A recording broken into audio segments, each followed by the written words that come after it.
Well, what's up everybody, and welcome to the channel. In today's video, we're gonna do a 1-year ownership update with my 2016 Audi S3.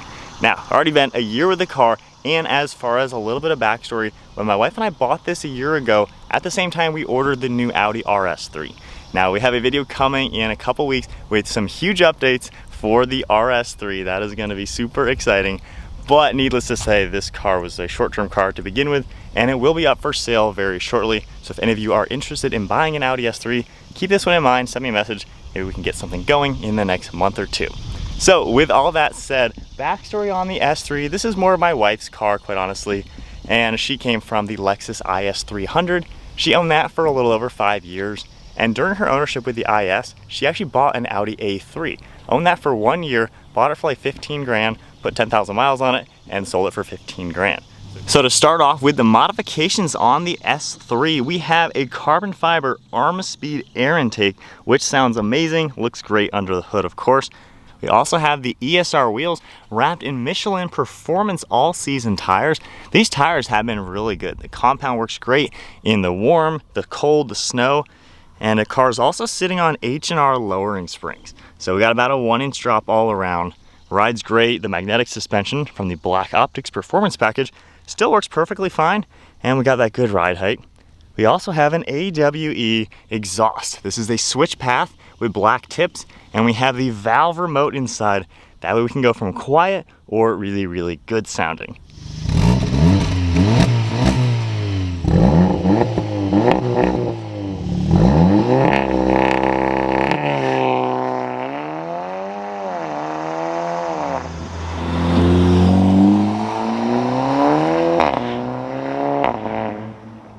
And then also on the exterior, you're gonna see we have a lip spoiler up on the rear, blacked out the rear badges, and then finishing it up, we have the window tint all around, 30% on the sides, 70 on the windshield, and then a nice front lip spoiler.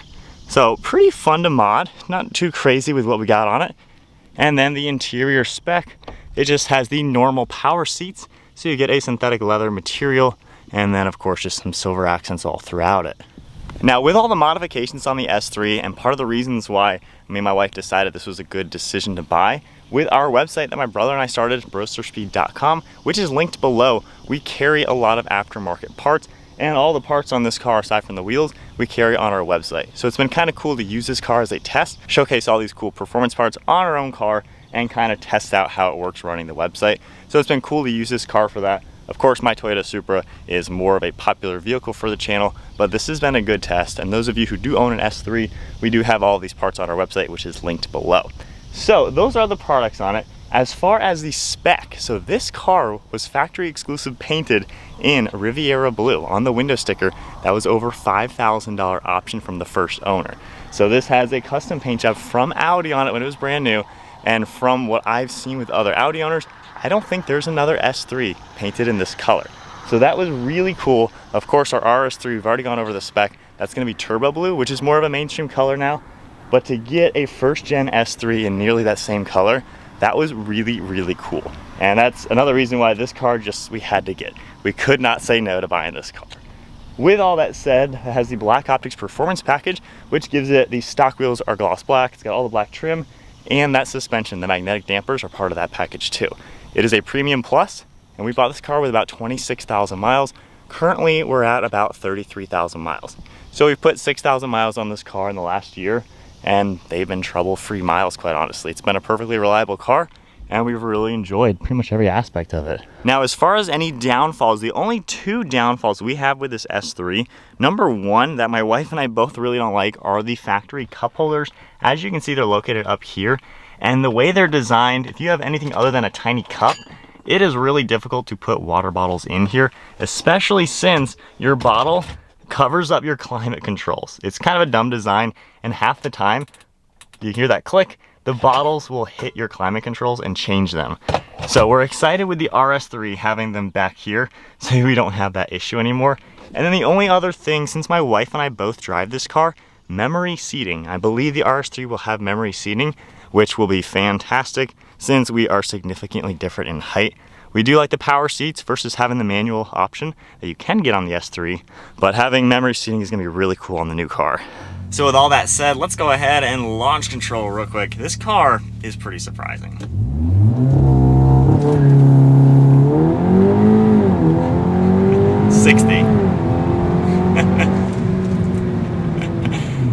This car is pretty darn surprising. I was not expecting it to be this quick. The car can do 0 to 60 in about 4 seconds flat, which is actually pretty surprising. And being a 4-cylinder motor, it sounds good. It doesn't sound like a cheap 4-cylinder like most 4-cylinder sporty cars do. Somehow Audi, and of course the AW exhaust, this makes it sound cool. So we've been really impressed with this car, and it's done everything we've thrown its way. We've driven this to Michigan 3 times, which is about 4,000 miles of the 6,000 miles we've driven on this car. And when you're in comfort mode, drive, you turn the exhaust valve off, it's a comfortable Audi. It actually doesn't feel like just a cheap car. It's not a Volkswagen with Audi badges. They truly do have Audi in this car to where it feels like a more refined premium vehicle, and that's something that we really liked with it. It never felt cheap or anything. 700 miles in one day in this car was comfortable. Seats are roomy, seats are comfortable. While it's a smaller car, it never feels cramped. So it's been a great car for those highway miles and things like that. And then we've done mountain road trips. You put this in dynamic mode, those magnetic dampers stiffen up, the steering's tighter, the tuning and everything sharpens up, and it becomes a fun mountain car. It handles so well. The all-wheel drive system works great. Transmission's lightning quick.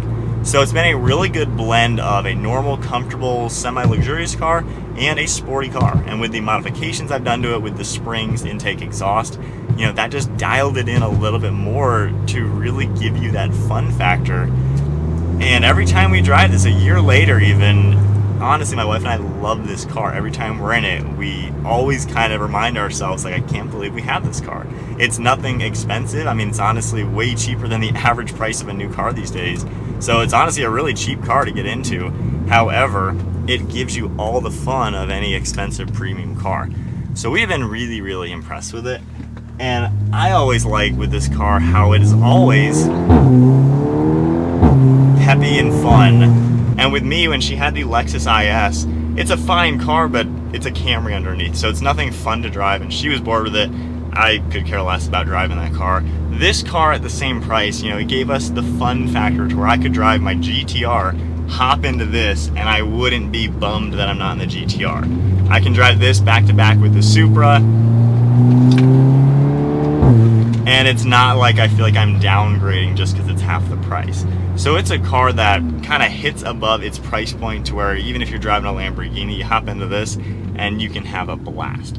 So I have really liked that aspect with the S3 just because I like fun cars. I drive cars for a living. And when I can just rip around and not worry about things, it makes me really happy. And with this car, even if I'm in drive, just comfort mode and things like that, getting into traffic, I can just drive it and not worry. It's not slow, it's not sluggish. It just does everything really well. Now, as far as maintenance, reliability, things like that, 1 year, 6,000 miles, it's been nothing. Obviously, nothing's gone wrong with the car. It's been perfectly reliable. I did one oil change. When we bought it, it had just been an Audi for a full servicing and all that good stuff, so it was already kind of ready to go. I went ahead and did an oil change a couple thousand miles later, and I think I only have about 1,000 miles on the current oil. That was maybe 50 bucks, knocked it out in 30 minutes, and that's been it. Of course, the new wheels and tires, haven't had to worry about tires since I already have aftermarket ones on it. But it hasn't been anything out of the ordinary to own or maintain. See, this is what I'm talking about. You can rip on this car and it's just fun and kind of worry-free. And when we drive it to Michigan, we get like 32 miles per gallon. And it has a little tank, so it only costs us about 45 bucks to do a full tank of premium 93. And we could go like almost 400 miles on a tank. So it's economical, honestly. It's fun. I don't really have any true downfalls with owning this. It's kind of been the perfect car for my wife and I. It's done everything we've wanted. And of course, as we look into the future, our RS3, big news coming on that. When that replaces this, that of course will be the next step up in performance, nicer interior with the modern technology. As far as technology goes though, I do like the nav screen. It works. It has pretty much every road we've had to use it for. So the nav system itself is pretty easy. It's got the Bluetooth audio and everything like that. So I haven't had issues with the tech in it. It actually is nice with what it does offer for being a 2016 model year. So honestly, that's kind of my 1 year update. It's just been a great, affordable, fun car. It's fun to drive. It's quick enough, like it doesn't feel slow ever. It's performance focused with a dual clutch transmission and all-wheel drive. So it's a true performance car on a really good, affordable budget, and it's actually practical. It is a small car. You're gonna notice it's a little small, but it's actually still roomy, and I can actually fit in the back seats. I've only ridden in them one time. We've pretty much never had anybody in the back seat, but I rode in them one time, and it actually is comfortable. There's headroom, foot room, leg room, arm room. The center console even has storage and cup holders, and I'm 5'11", and I fit back there perfect. Trunk too, same sort of deal. So there you go, 1 year with the Audi S3. Been the greatest temporary car ever, and honestly, we wouldn't even hate if we didn't sell this and kept this as a long-term vehicle. If we didn't buy the RS3, I would have no complaints with this car. With that said though, we are excited to upgrade into the RS3. It's going to be a huge step up, and so many fun things to film with that car, which I'm really looking forward to. But as far as the S3 goes, this has been just the perfect little car. That is it for today's video. If you enjoyed it, give it a thumbs up, hit that subscribe button, stay tuned for plenty more content, and I'll see you all in the next video.